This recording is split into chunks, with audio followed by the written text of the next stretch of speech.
विचार करा, तुमचं लग्न चालू आहे आणि मंगलाष्टके गाताय चक्क मोहम्मद रफी. मग तुमच्या लग्नाला 4 चांद लागलेच म्हणून समजा. पण असंच एक लग्न झालं होतं आणि ज्यामध्ये खुद्द रफी साहेब यांनी मंगलाष्टके गायल्या होत्या. ते लग्न होतं सुधीर फडके आणि ललिताताई देऊळकर यांचं.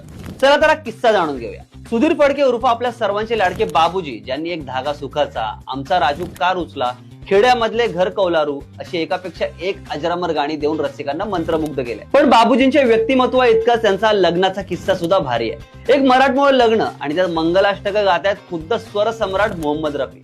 पण रफी तयार कसे झाले त्याची स्टोरी काहीशी वेगळी आहे. ललिताताईंनी चित्रपट सृष्टीत पहिलं पाऊल टाकलं ते सहाय्यक अभिनेत्री म्हणून. पण पुढे त्या पार्श्वगायनाकडे वळल्या आणि 60हून अधिक चित्रपटांसाठी पार्श्वगायन केलं. त्यातच 1947 मध्ये सी रामचंद्र यांच्या संगीत दिग्दर्शनाखाली रफीजी आणि ललिताताई एकत्र आले आणि त्यांनी साजन चित्रपटातील किसको सुनाऊ हाले दिल हमको तुम्हारा ही आसरा हे गाणं एकत्र गायलं होतं आणि त्यांच्या गाण्याला प्रचंड लोकप्रियता मिळाली.